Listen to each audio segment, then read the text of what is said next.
గొప్ప నాయకుడు కేటీ రామారావు గారు. ఆ కేటీ రామారావు గారి నాయకత్వంలో ఇప్పుడు జూబ్లీస్లో ఉన్నటువంటి ఎర్రగడ్డ డివిజను కార్యకర్తలు ముఖ్య ఏదైతే బూత్ కర్నెల మీటింగ్కు ఇచ్చేసినటువంటి కేటీ రామారావు గారిని మాట్లాడవలసిందిగా విజ్ఞప్తి చేస్తా ఉన్నాను.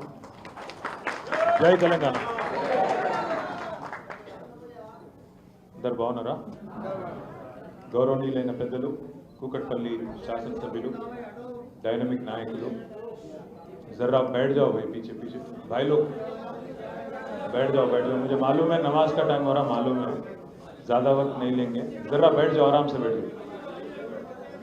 गौरव ఎర్రగడ్డ డివిజన్ ఇన్ఛార్జ్గా బాధ్యతలు తీసుకున్న పెద్దలు, కూకట్పల్లి ఎమ్మెల్యే డైనమిక్ నాయకులు మాధవరం కృష్ణారావు గారు, గౌరవనీయులు పెద్దలు, మన హైదరాబాద్ నగర పార్టీ అధ్యక్షులుగా, జూబ్లీ హిల్స్ ఎమ్మెల్యేగా 3 సార్లు మీకు సేవలు అందించి ఇవాళ తన అకాల మరణంతో తాను దూరమైన మరి తన ఆశయాలను కొనసాగించడానికి మేము ముందుకొచ్చిన మన ఆడబిడ్డ శ్రీమతి మాగంటి సునీత గోపీనాథ్ గారు, అట్లాగే వేదికపైన ఆసీనులైన సోదరులు గౌరవనీయులు మన మైనారిటీ ఫైనాన్స్ కార్పొరేషన్ మాజీ చైర్మన్ ఇమ్తియాజ్ ఇషాక్ గారు, అట్లాగే వేదికపైన ఆసీనులైన మన కూకట్పల్లి కార్పొరేటర్లు అంటే కోఆర్డినేటర్ సతీష్ అరోరా గారు,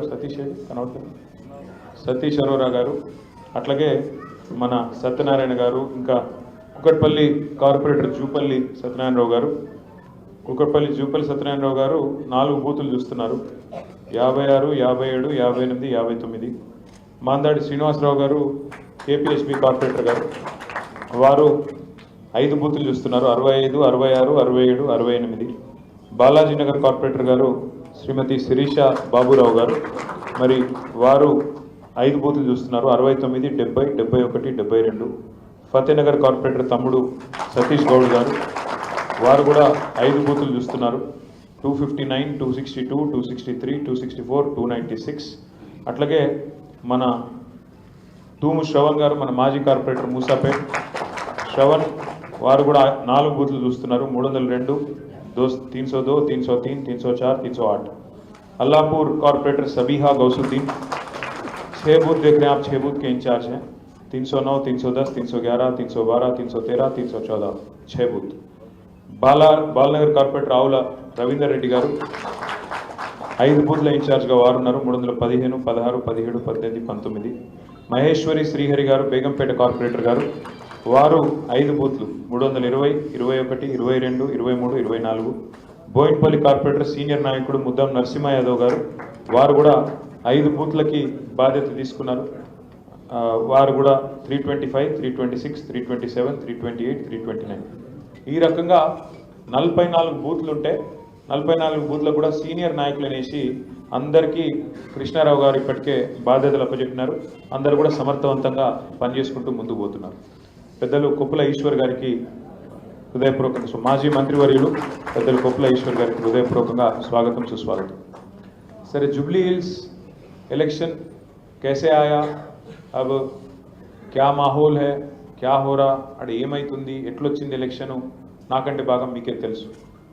24 महीने पहले जब रियासत तेलंगाना में इलेक्शन हुआ, उस दिन आप पूरे जुबली हिल्स कॉन्स्टिट्यूंसी के वोटर और बाहर हैदराबाद के सारे हैदराबाद जिला के वोटर भी सारे ही लोग पूरी तरह से सोच समझ के आपने ये तय किया कि जिन्होंने 10 साल हुकूमत चलाई, जिन्होंने खुशहाली, अमन, भाईचारे के साथ हमको रहने का एक ज़बरदस्त माहौल दिया केसीआर साहब ने, उनके लीडरशिप में ही आगे तेलंगाना और मजबूत होता बोल के आप सब लोग मागंटी गोपीनाथ साहब को जिता के, ज़बरदस्त तादाद से जिता के आपने आपका पूरी तरह से हमारे को और मजबूत होता बोल के आप सब लोग मागंटी गोपीनाथ साहब को जिता के, ज़बरदस्त तादाद से जिता के आपने आपका पूरी तरह से हमारे को మద్దతు किया. అంటే మీరు సరిగ్గా 2 ఏళ్ల కిందట ఎన్నిక జరిగినప్పుడు రాష్ట్రమంతా ఒక తిరిగి ఓట్లు వేస్తే రాష్ట్రంలో హైదరాబాద్ బయట, హైదరాబాద్లో మాత్రం కాంగ్రెస్కు ఒక్క సీట్ ఇవ్వకుండా అడ్డిమారి గుడ్డి దెబ్బలు వచ్చినట్టు బీజేపీకి ఒక్క సీట్ వచ్చింది. కాకపోతే ఒక్క సీటు కూడా కాంగ్రెస్కి ఇవ్వకుండా మరి సరైన నిర్ణయం తీసుకొని ఏ నాయకుడైతే తెలంగాణ తెచ్చిండో, ఏ నాయకుడైతే మనను సంక్షేమ బాటలో అభివృద్ధి బాటలో హైదరాబాద్ మహానగరాన్ని మంచిగా చేసుకుంటా రాష్ట్రాన్ని కూడా ఒక బిడ్డను చంటి పిల్లని సాకినట్టుగా మరి చక్కగా చేసుకుంటా ముందుకు తీసుకుపోయిండో ఆయన చేతుల్లో అయితేనే బాగుంటుందని చెప్పి ప్రత్యర్థులు ఎన్ని దుష్ప్రచారాలు చేసినా మీరు పెద్దలు మాగంటి గోపీనాథ్ గారికి మంచి మెజారిటీ మీ ఎర్రగడ్డ డివిజన్ నుంచి కూడా దాదాపు 3,500 ఓట్ల మెజారిటీ ఇచ్చి గెలిపించి మీరు ఎమ్మెల్యేగా 3వ సారి గెలిపించినారు. అందులో మా సోదరుడు సంజీవ్ గారు, డివిజన్ పార్టీ ప్రెసిడెంట్ గారు, షరీఫ్ గారు, జావేద్ గారు, ఇంకా చాలామంది పెద్దలు, నేను ఒకళ్ళ పేరు చెప్పకపోతే అలుగుతారు. అందుకే అధ్యక్షుని పేరు, ప్రధాన కార్యదర్శి పేరు చెప్తున్నా. ఇక్కడ ఉన్నోళ్ళందరూ కష్టపడ్డోళ్ళే, జర ఎవరెవరో పేర్లు చెప్పలేదు, వాళ్ళు మనసులో తిట్టుకొని బయటకు తిట్టకూడదు, లోపల తిట్టుకోరు తప్ప బయట తిట్టకూడదు. అందరు తనలాడిరు, అందరు కొట్లాడిరు కాబట్టి ఆ రోజు గోపన్న 3వ సారి బ్రహ్మాండమైన మెజారిటీతో గెలిచి వచ్చి మళ్ళీ హ్యాట్రిక్ ఎమ్మెల్యేగా మరి మీ సేవలు అందించడానికి ముందుకు వచ్చినారు. కానీ దురదృష్టం, తాను ఒకటి తలిస్తే దేవుడు ఒకటి తలిసిండు అన్నట్టు మంచి 5 ఏళ్ళు మీకు సేవలు చేయాల్సిన మాగంటి గోపీనాథ్ గారు దురదృష్టవశాత్తు అకాల మరణం రావడం మనందరం కూడా బాధపడ్డాం. అందరం కూడా ఎట్లెట్లా అని చెప్పి పరేషాన్ అయిపోయిన పరిస్థితి. ఇలా సునీతమ్మ ఒక దిక్కు తిరుగుతున్నది, అలా 2 పిల్లలు దిక్కు తిరుగుతున్నారు, ఆడపిల్లలు మొత్తం గల్లీ తిరుగుతున్నారు. అందరి దగ్గర పోయి గోపీనాథ్ గారి ఆశయాలను మేము ముంగట తీసుకుపోతాం, మాకు అవకాశం ఇవ్వండి, మీరు గోపీని ఎట్లా ప్రేమించారో మాకు కూడా అట్లా అవకాశం ఇస్తే పని చేస్తాం అని చెప్పి ఆడబిడ్డలు 3 కూడా మీ ఆశీర్వాదం కోసం మీ దగ్గరకు వస్తున్నారు. తప్పకుండా మీరు ఆశీర్వదిస్తారని చెప్పి కూడా నేను మనస్ఫూర్తిగా అనుకుంటాను. నిజంగా కూడా ఇవాళ ఏమైతుంది ఒక్కసారి మీరు ఆలోచన చేయాలి. आप सबको सोचना चाहिए क्या हो रहा.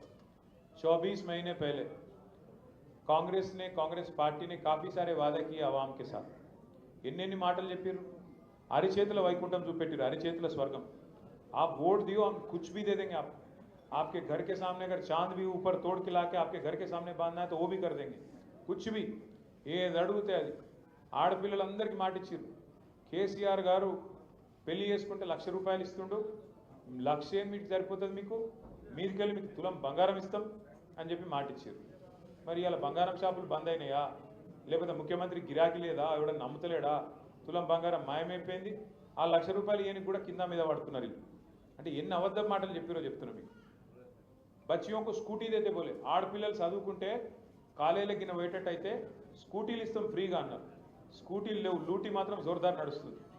ఎక్కడ స్కూటీ ఒక్కళ్ళకి రాలే, लूटी ज़बरदस्त चल रहा है इनका. आप देखो लूटी बोलते मैं ऐसे ही नहीं बोल रहा हूँ, आप 1 मिनट के लिए सोचो.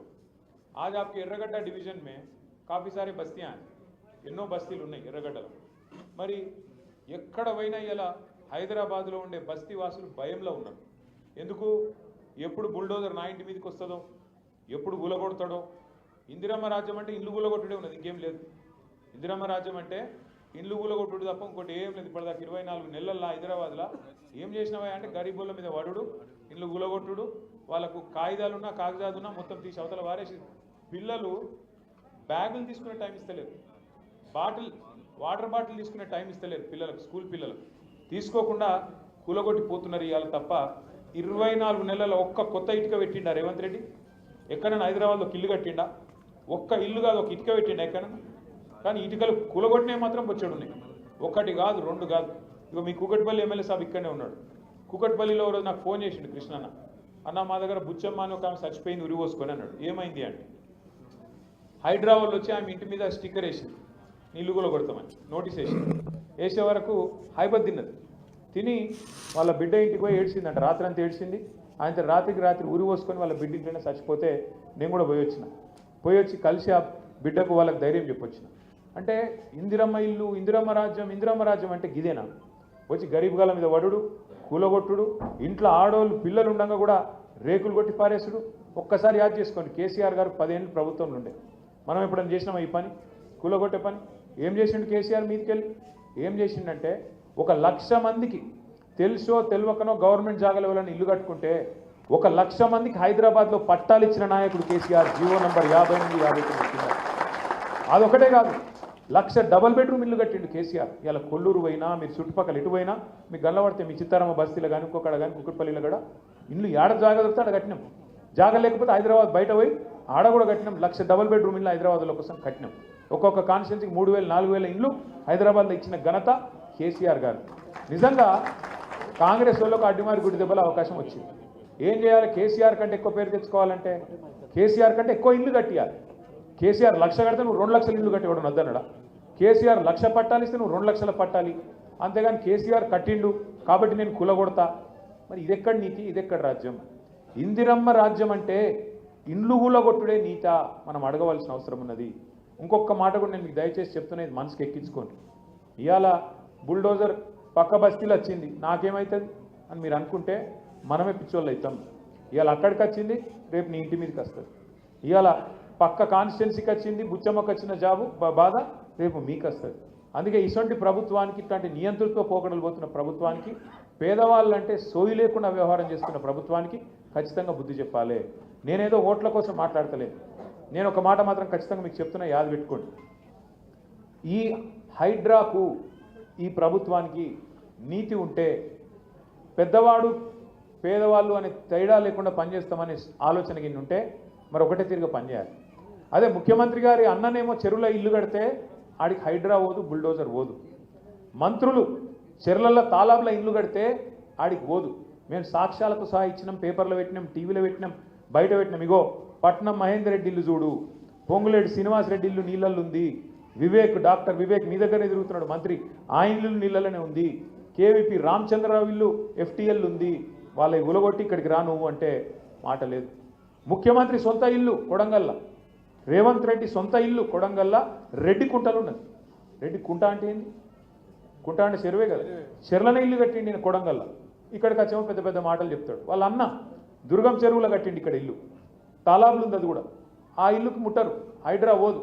కానీ ఈజీగా దొరికేటోళ్ళు ఎవరు? గరీబోళ్ళు. అడిగేటోడు లేడు, మిమ్మల్ని కాపాడేటోడు లేడు అన్నట్టు, మీకు ఆవాజ్ లేదన్నట్టు కొట్టేస్తాం. తోడు దెంగే కోన్ దేకితే క్యా కర్లేతే అన్నట్టుగా ఈరోజు వ్యవహారం ఉన్నది. దయచేసి నేను మిమ్మల్ని కోరుతున్నా, ఇవాళ ప్రభుత్వం కాంగ్రెస్ పార్టీ వాడు ఏమంటుండంటే, మాకు ఓటేసి నీ ఏళ్ళతో నీ కంటినే పొడిపించే కుట్ర చేస్తున్నాడు. మీరిగిన ఓటేస్తే కాంగ్రెస్ పార్టీకి పొరపాటున వాళ్ళు బెదిరిస్తేనో భయపడితేనో ఇది బంద్ అవుతుంది అది బంద్ అవుతుంది అని బెదిరితే మీ ఏళ్ళతో మీ కన్నే ఒడుచుకున్నట్టు అవుతుంది. మీ ఇల్లు కూలగొట్టుమని హైడ్రాకు మీరే లైసెన్స్ ఇచ్చినట్టు అవుతుంది. యాది పెట్టుకోండి ఈ మాట. ఒకవేళ మీకు కనుక రేపటి రోజున మళ్ళా కేసీఆర్ రావాలి అంటే సురుకు పెట్టుడు కాంగ్రెస్ పార్టీకి ఇప్పటి నుంచే మొదలు పెట్టాలి. జూబ్లీహిల్స్ నుంచే మన జయత్రయాత్ర మొదలు కావాలి. జూబ్లీహిల్స్ నుంచే మన జయత్రయాత్ర మొదలు కావాలి. లేకపోతే ఈ కాంగ్రెస్ పార్టీ మామూలు పార్టీ కాదు. మీరు చూడుర్రి, 100 రోజుల్లో అన్నీ చేస్తామన్నారు. 6 गारंटी बोले, सब कुछ कर देता हूँ बोले. क्या क्या बोले? आपका जो 2000 का वजीफा है, जो केसीआर साहब ने बढ़ा के 200 से बढ़ा के 2000 करे, आपको हम दुगना कर देंगे, 4000 देता हूँ बोले. 100 दिन में देता हूँ बोले. दिए क्या किसी को 4000? किसी को मिला 4000? अरे 4000 కాదు ముసలోళ్ళకు. ఇంకా రేవంత్ రెడ్డి సాబ్ ఇంకో మాట చెప్పిండు, కేసీఆర్ గారు ఒక ముసలమ్మకని ఇస్తున్నాడు, ముసలయ్యకని ఇస్తున్నాడు, నేను ఇద్దరికి ఇస్తా అన్నాడు. ఇంట్లో ముసలోనికి ఇచ్చి ముసలమ్మకి అయిపోతే అన్యాయం అవుతుంది, ఇద్దరికి ఇస్తా అన్నాడు. ఇంకొక అడుగు ముంగటేసి మహిళల ఓట్ల కోసం అత్తమ్మకు 4000, కోడలకు 2,500 ఇస్తా అన్నాడు. మరి అత్తమ్మకి వచ్చినాయా, కోడలకు వచ్చినాయా? ఇద్దరికి లేవు. నేను మొన్న సూర్యాపేట పోయినా, ఆడ ఒక మన నాయకుడు పెళ్ళి అయితే, కొత్తగా పెళ్ళి అయింది, పెళ్ళికి పోలేదు, వాళ్ళ ఇంటికి చుట్టపు సుగ్గా రమ్మంటే ఛాయ్ తాగితానికి రమ్మంటే పోయినా. పోతే ఆ లీడరు మనోడు చిన్నపిల్లగాడు, ఇక మా రాజ్ కుమార్ పటేల్ నాడు, ఆయన కూడా మొన్న పెళ్ళైంది. ఆడున్నాడు కార్పొరేటర్ యూసుఫ్ కూడా, ఇక్కడ నుండి పోయింది, ఇప్పుడే పోయింది. సో ఆ పిల్లగానికి కూడా మొన్న పెళ్ళైంది. అట్లే సూర్యాపేటలో వాళ్ళ పెళ్ళి అయితే పోయినా. పోతే లీడర్ సాబ్ వాళ్ళ అమ్మని పిలిచిండు. వాళ్ళ అమ్మని పిలిచి, అన్న మా అమ్మాని పరిచయం చేసి, నమస్తే అమ్మ, బాగున్నారా, మరి కోడలు పిల్ల ఎట్లుంది, బాగానే చూసుకుంటున్నావా అన్న. అరే ఏం కోడలు కూతురా అని ముక్కిరిసినట్టు మాట్లాడు. అరే ఇట్లన బట్టి పెద్ద మనిషి ఏమైందని నేను అన్నా. అంటే కోడలు వస్తే 2,500 వస్తాయి అనుకున్నా, రాలే. అనగా నా కోడల పిల్ల కూడా మహా గడుస్తుంది. ఆమె వెంటనే బయటకు వచ్చింది, అత్తమ్మ నీకు కూడా 4000 వస్తాయి అనుకుని వచ్చినాయా అంటే రేవంత్ రెడ్డి చేయబట్టి కొత్త పంచాయతీ కూడా మోపోయినాయి అత్తకోడలకు. గట్లాంటి పరిస్థితి వచ్చింది. ఇవాళ ఒక్క అత్తకోడల పంచాయతీలే కాదు, రాష్ట్రంలో ఎన్ని మాటలు చెప్పిర్రు, ఎన్ని కథలు చెప్పిర్రు. 24 నెలల్లో 2 ఏళ్లలో హైదరాబాద్లో ఒక్క పని మొదలు పెట్టిరా, ఒక కొత్త బ్రిడ్జ్ కట్టిండ్రా, కొత్త అండర్ పాస్ వేసిండ్రా. అవి ఎట్లాగో చేసే తెలివి లేదు. మనం కట్టిన వాటికేమో రిబ్బన్లు కట్ చేస్తుండ్రు, పెయింటింగ్లు వేస్తుండ్రు. రోజు అది ఒకటైతే బాగా చేస్తున్నారు, పెయింటింగ్లు వేసుడు, రిబ్బన్లు కట్ చేస్తుండ్రు. జేబులో రిబ్బన్ పెట్టి, జేబులో కత్తెర పెట్టుకొని తిరుగుతుండ్రు. ఏడవిలు కట్టింది కనబడుతుందా, పోయి కట్ చేద్దాం, అటువంటి పరిస్థితి ఉన్నది ఇవాళ.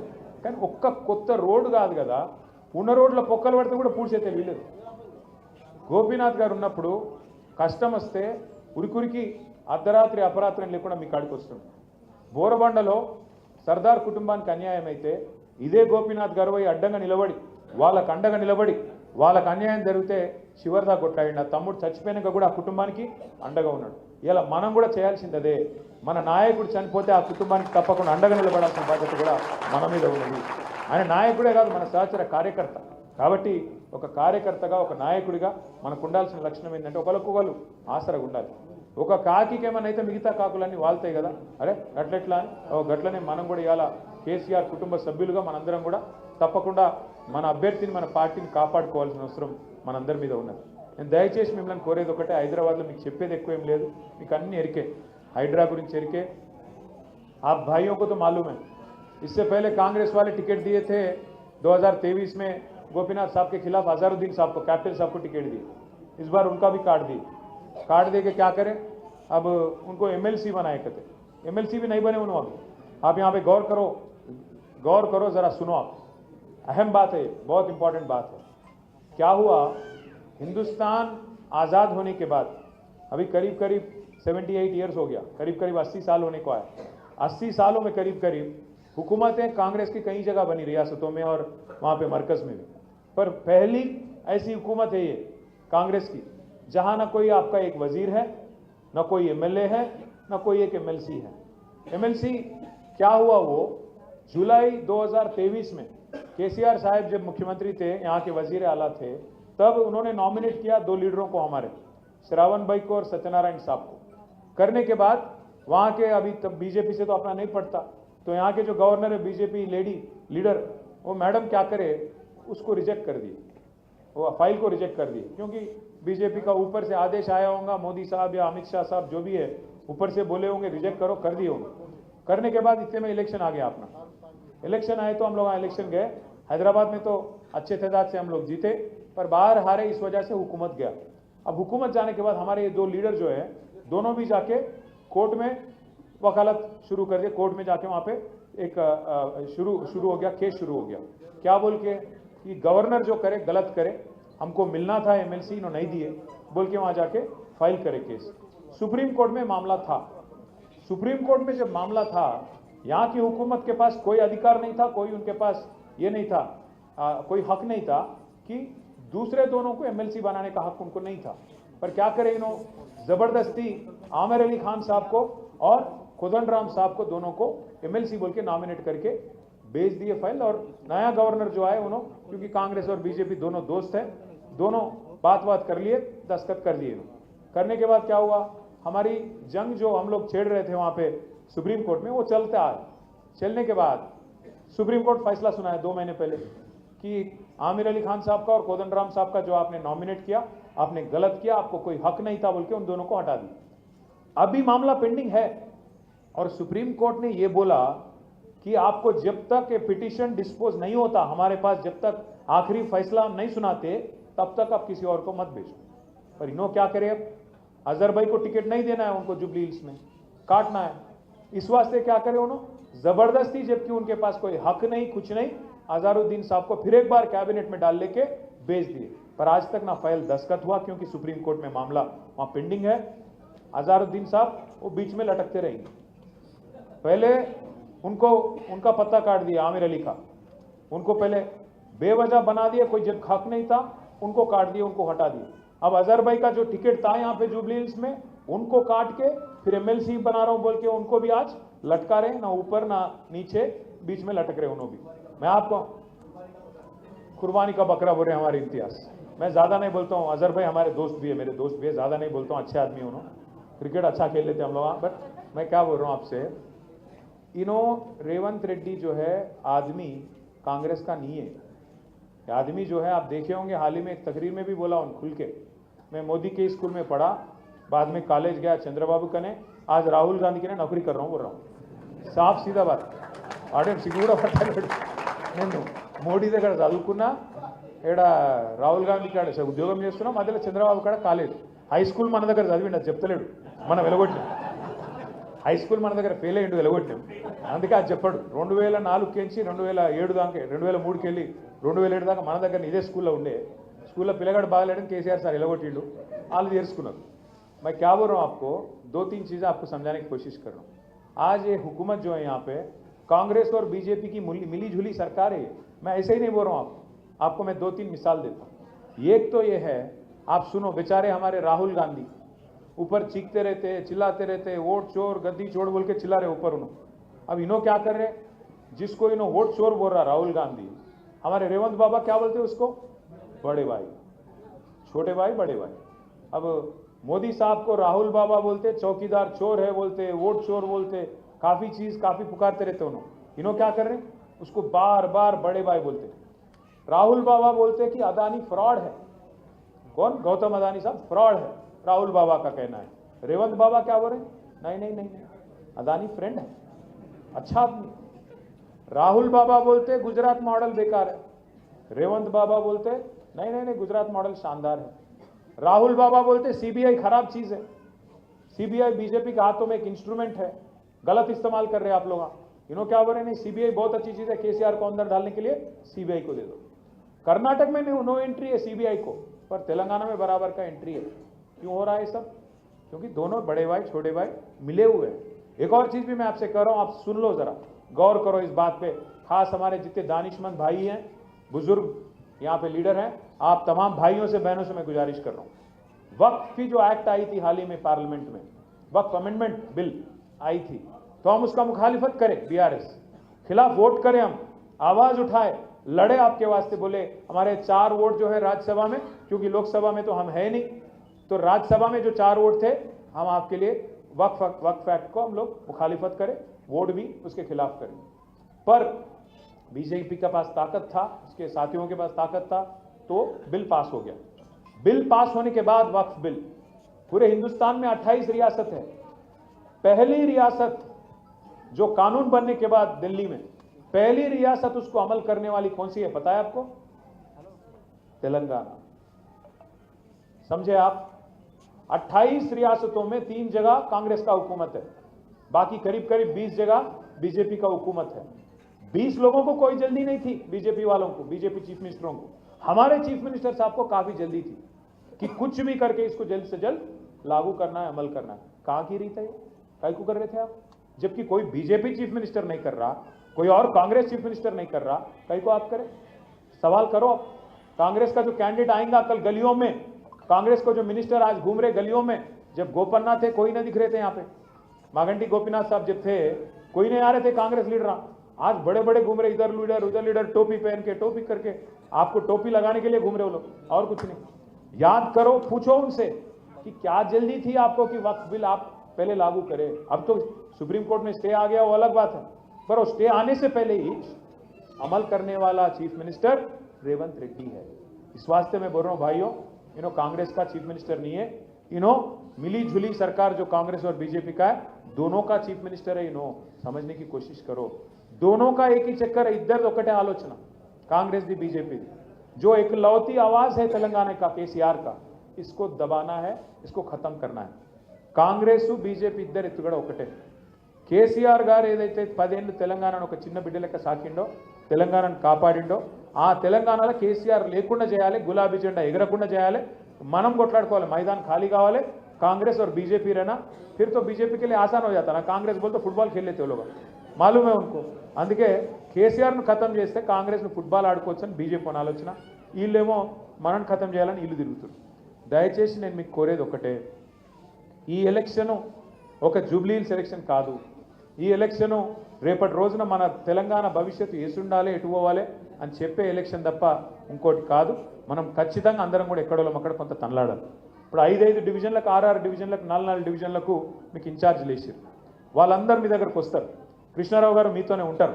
మీతో నా ప్రార్థన ఏంటి అంటే, జర ఇక అధికారం ఉంది కాబట్టి కాంగ్రెస్ వాళ్ళు కొద్దిగా డ్రామా ఎక్కువ చేస్తారు, ఏ పోలీస్కు బోల్తాం, ఏ కడతాం ఓ కడతాం అని చెప్పి బెదిరించే ప్రయత్నం చేస్తారు। బెదిరిస్తే బెదిరిపోదామా, కేసులు పెడితే భయపడదామా, భయపడతారే? కేసులు పెడితే భయపడితే మనం లీడర్లుగా అమ్మాయి, అరే కేసులు పెడితేనే భయపడిపోతే బీరిపోతే మనం ఎట్లా లీడర్లు అవుతాం? మనము న్యాయం కోసం కొట్లాడదాం, ధర్మం కోసం కొట్లాడదాం। నువ్వు ఇచ్చిన 420 హామీలు ఏమైనా అని అడుగుదాం। ముసలోళ్ళ పెన్షన్ 4000 ఎప్పటి నుంచి ఇస్తావు, మహిళలకు 2500 ఎప్పటి నుంచి ఇస్తావు, అట్లాగే నువ్వు చెప్పిన స్కూటీలు ఎప్పటికెళ్ళి వస్తాయి, తులం బంగారం ఎక్కడ పోయింది, రైతులకు రైతు బంధు ఎందుకు వేస్తలేవు, ఈ లైన్లో ఖచ్చితంగా మాట్లాడాలి, ఖచ్చితంగా నిలదీయాలి. ఇంకొక మాట కూడా నేను మీకు విజ్ఞప్తి చేస్తా ఉన్నాను. ఈ గవర్నమెంట్కు వాళ్ళకి సోయి లేదు, ఏం చేయాలనో ఆలోచన కూడా వాళ్ళకి లేదు. హైదరాబాద్ని ఏం చేయాలనో తెలియదు, తెలంగాణని ఏం చేయాలనో తెలియదు, ఎట్లా నడపాలనో కూడా వాళ్ళకి తెలుస్తలేదు. వీళ్ళకి జలకి ఇవ్వకపోతే వీళ్ళకి మనం సై రాస్తే నైలాయతో 3 hours సాలే. ఇంకా ఇప్పుడు గిన్న జలకిచ్చి వీళ్ళని చక్కగా చేయకపోతే ఇప్పుడు కాంగ్రెస్ కోటేసిరు అనుకోరు ఎవరన్నా, ఏమనుకుంటారు కాంగ్రెస్ వాళ్ళు?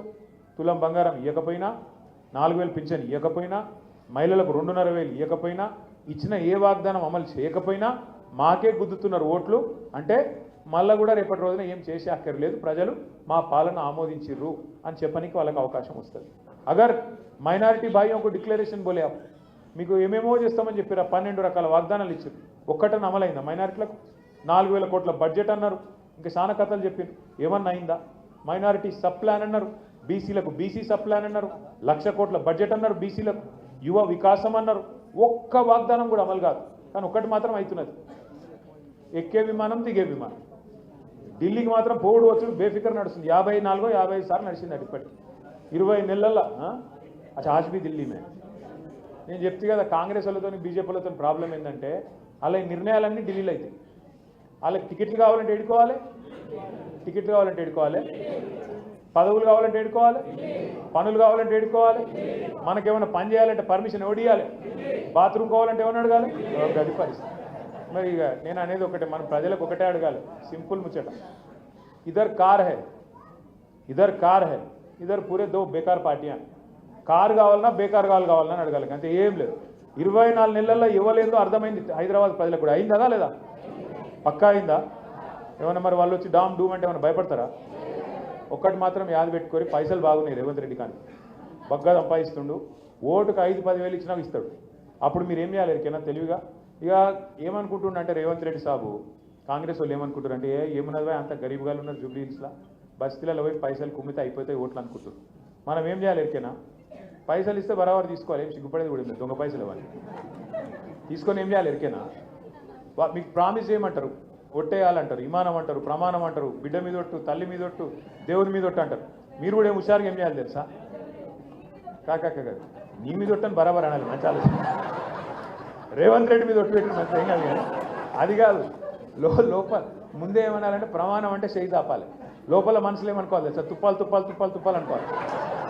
అనుకొని ఇక బయటపడి ఏం చెప్తుంది అనాలి, మోసాన్ని మోసంతోనే జయించాలి కదా. మరి ఏం కాదు, అది పాపపు సొమ్ము, దొంగ సొమ్ము, అది తీసుకొని మాట తప్పితే కూడా ఏం నష్టం లేదు.